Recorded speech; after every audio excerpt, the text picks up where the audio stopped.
ओम गणेश हर हर महादेव। आज इस वीडियो में आपको मैं श्रवण करवाऊंगा श्री परमा अर्थात दुर्लभा एकादशी की व्रत कथा। वैसे दो कथाएं आपको उपलब्ध हो जाएगी, 3 से 4 कथाएं। एक राजा हरिश्चंद्र की है, एक कथा जो रावण और पुलस्त्य जो उनके पिता थे उनकी भी कथा है, और एक राजा हरिश्चंद्र जिन्होंने अपना सब कुछ ही गंवा दिया था उनकी भी कथा है, और एक कथा है सुमेधा ब्राह्मण और पवित्रा जिसका नाम है उनकी जो धर्मपति व्रताश्री उसकी कथा, जो भगवान श्री कृष्ण ने स्वयं ही यह कथाओं का उपदेश दिया था युधिष्ठिर आदि पांडवों को। और यह कथा केवल श्रवण मात्र से भी, ऐसा इसमें भगवान ने कहा है कि स्वर्णदान का आपको फल प्राप्त हो सकता है, अश्वमेध यज्ञ का भी फल प्राप्त हो सकता है, और कथा बहुत ही परम पवित्र है। और आज मैं आपको वही श्रवण करवाऊंगा। अगर आपको आज का यह विषय वीडियो पसंद आए तो लाइक कीजिएगा, शेयर कीजिएगा, चैनल पर नए हो तो सब्सक्राइब कीजिएगा। तो चलिए शुरू करते हैं। इससे पहले मैं आपको बता दूं कि अगर इस एकादशी का व्रत कैसे करना है, उसका संक्षिप्त महत्व क्या है, वह कब है, आदि आदि इसकी जो विस्तृत जानकारी है मैंने ऑलरेडी हमारे इस चैनल पर अपलोड कर दिया है। अगर आपने नहीं देखा है तो वो आप आचरण कर सकते हो, उसमें आपको संपूर्ण जो है जानकारी प्राप्त हो जाएगी। इस वीडियो में आपको सिर्फ मैं कथा श्रवण करवाऊंगा। अब भगवान को जब युधिष्ठिर ने ये पूछा कि जैसे आपने इस अधिमाह पुरुषोत्तम मास की जो पद्मिनी एकादशी है उसका तो महात्म्य श्रवण करवाया, जो अमावस्यांत तरीके से शुक्ल पक्ष की हुई, लेकिन अब यह जो दूसरी एकादशी है उसका नाम क्या है और उसका महत्व क्या है, तब जाके भगवान श्री कृष्ण ने कहा कि यह जो एकादशी है वह परमा नाम से विख्यात होगी। यह एकादशी परम पवित्र होगी। इसको दुर्लभ या दुर्लभा एकादशी के नाम से भी जाना जाएगा, क्योंकि ये बहुत ही दुर्लभ एकादशी है। और इसलिए दुर्लभ है क्योंकि यह एकादशी को व्रत करने वाला जो मनुष्य है, साधक है, भक्त है, वह अपने किसी भी जन्म की दरिद्रता हो उसका विनाश कर देगा। और उस विषय में मैं आपको कथा भी है पांडवादि श्रवण करवाता हूँ। अब वो कथा क्या है कि काम्पिल्य नगर के अंदर और कुछ जगह पर इसको संस्कृत में एक अलग नगर का भी नाम बताया हुआ है। तो इस नगर में जो है एक ब्राह्मण जिनका नाम सुमेधा था वह रहता था, और उनकी पत्नी अर्थात उस ब्राह्मण की पत्नी है जिसका नाम ही था पवित्रा, और वह धर्मव्रता थी, पतिव्रता थी, और सदैव खुश रहने वाली थी। और यहाँ तक खुश रहती थी कि वो कभी अपने पति को कभी भी ऐसा कुछ नहीं कहती थी। क्या नहीं कहती थी कि हमारे घर में ये नहीं है, वो नहीं है, अन्न नहीं है, वस्त्र नहीं है, भोजन नहीं है, क्योंकि वह जो ब्राह्मण सुमेधा थे वह सदैव याचक बन के अर्थात भिक्षुक बन के भिक्षा मांग कर ही अपना जीवन चलाते थे। और यहाँ तक कि जो उनके जान पहचान वाले लोग थे जिनके पास धन था वो भी उनको धन नहीं देते थे, ये सोचकर कि यह हमें कभी लौटा ही नहीं पाएगा वापस, क्योंकि यह जो सुमेधा ब्राह्मण है वो सदैव अपना जीवन निर्वाह करने के लिए भिक्षा ही मांगता था, क्योंकि कई जन्मों के कर्मों के प्रभाव से वह उस जन्म में दरिद्रता को ही प्राप्त हुआ था, और उसकी वह दरिद्रता का विनाश हो ही नहीं रहा था। इसलिए सदैव वह अपने भाग्य को कोसता था कि ये मैंने ऐसे कौन से कर्म किए हैं कि जिसका फल मुझे पूरा जीवन मिल रहा है। मैं तो खुश नहीं ही हूँ, लेकिन मैं अपनी पत्नी को भी कभी खुश नहीं रख पाता हूँ या ना रख पाऊँगा, क्योंकि मुझे कोई धन, भिक्षा, वस्त्र, भोजन आदि कुछ देता नहीं है, अन्न भी देता नहीं है। मैं उद्यम भी करने का प्रयत्न करता हूँ, उसमें भी मुझे कुछ प्राप्त नहीं हो रहा है, तो मैं क्या करूँ। तो वह अपने भाग्य को कोसता कोसता फिर घर जाता है। घर जा कर के अपनी पत्नी को वह कहता है कि तू धर्मपरायणा है, जिससे मैं बहुत खुश हूँ। और उसकी पत्नी जो थी पवित्रा वो काफ़ी ही सुंदर थी, पतिव्रता थी, धर्मपरायणा थी, सती भी थी। सती का मतलब है वो सदैव अपने पति में ही मग्न रहती थी और पति का धर्म निभाती थी, और स्वयं पत्नी बन के धर्म पत्नी का भी धर्म निभाती थी। और वह जब सुमेधा ब्राह्मण उसको यह सारी चीज़ें बताता है तब सुमेधा ब्राह्मण अपनी पत्नी को पूछता है कि हे सुंदरी, अब तू ही बता मैं क्या करूं, क्योंकि मैंने ऐसा सुना है कि जब अपने ही नगर या देश में अगर हमारा उदय नहीं होता, भाग्योदय नहीं होता है, तो हमें किसी और क्षेत्र या देश में जाना चाहिए। तो क्या मैं परदेश चला जाऊं? जो जाने से शायद हो सकता है कि मेरा भाग्योदय वहाँ हो, मैं वहाँ बहुत सारा धन, अन्न सब कुछ कमा के फिर वापस आऊँगा।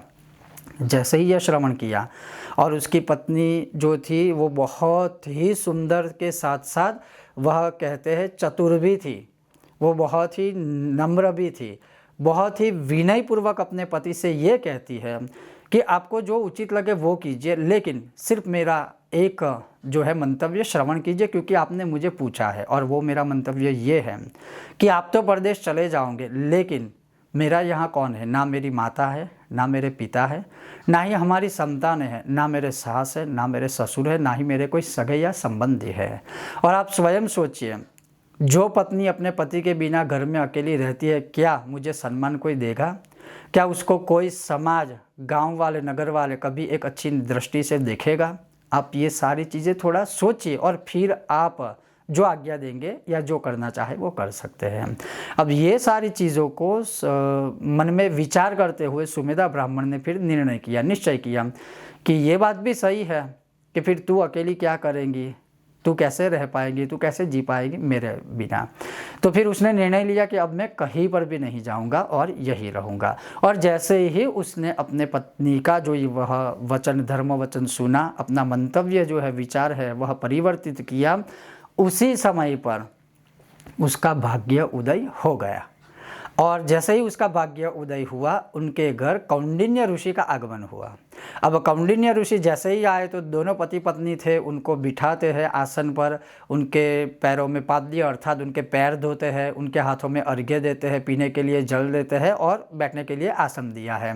और दोनों के दोनों उनको वंदन करते हैं। और ख़ास करके सुमेधा ब्राह्मण है वो बारंबार कौंडिन्य मुनि को साष्टांग नमस्कार करते हैं और फिर उनको कहते हैं कि आज मेरे भाग्य का सदैव दुर्भाग्य को वो दूर करके उदय हुआ है, अर्थात मेरी दरिद्रता का विनाश निसंदेह अब होने वाला है, इसीलिए आपका यहाँ आगमन हुआ है। हे मुनिश्रेष्ठ, मैंने किसी भी जन्म में कोई धर्म नहीं किया होगा, कोई दान नहीं किया होगा, ना मैंने जप तप किया होगा, ना ही मैंने किसी को भी कुछ भी एक टुकड़ा भी कुछ भी दिया होगा या कोई धर्म का कार्य किया होगा। और इस वजह से मैंने अपना पूरा जीवन अभी तक का जो है दरिद्रता में ही गुजारा है, भिक्षा मांग कर ही गुजारा है। और मैं तो दुखी हुआ हूँ, लेकिन मेरी पत्नी की क्या गलती है? वो तो धर्मपरायण है, पतिव्रता है। तो आज मेरे उस दरिद्रता का अंत निश्चय होगा, क्योंकि आपके दर्शन ही हमें हो गए, आपने हमें आशीर्वाद दिए। लेकिन आप हमें ये बताइए कि अगर हमने ये कुछ सत्कर्म नहीं किए हैं और फिर भी हमें दरिद्रता का विनाश करना हो तो फिर हम कैसे करें?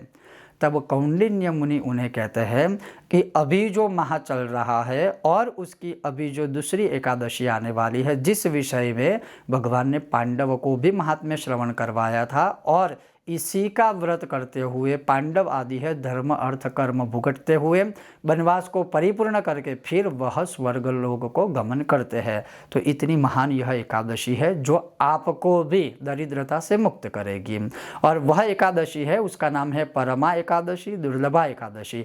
लेकिन हे सुमेधा और पवित्रा, आप दोनों याद रखिए कि यह एकादशी है, उस दिन भगवान लक्ष्मी नारायण का पूजन करें, भगवान को दीपदान करें, भगवान की 16 उपचार पूजा करें, भगवान पुरुषोत्तम का पूजन करें। और रात्रि को सोना वर्जित है, अर्थात रात्रि में सोना नहीं है, रात्रि में जागरण करके भगवान का स्मरण करे, भजन करे, कीर्तन करे, धुन करे, नृत्य करे, मंत्र करे, स्तोत्र करे, पाठ करे, कथा करे। ये सत्कर्म करते हुए पूरी रात आप व्यतीत करें। फिर दूसरे दिन अर्थात द्वादशी के दिन प्रातःकाल उठ कर के तिथि के अनुसार पारण खोले और वह पूरी एकादशी है वो भगवान पुरुषोत्तम को समर्पित कर दे। जैसे ही आप यह व्रत करोगे, आप तत्काल सभी प्रकार की दरिद्रताओं से मुक्त हो जाओगे। और ऐसा कह करके फिर कौंडिन्य मुनि उनको यह उपदेश दे करके पूरा महत्व श्रवण करवा के वहाँ से भगवान के दर्शन के लिए चले जाते हैं।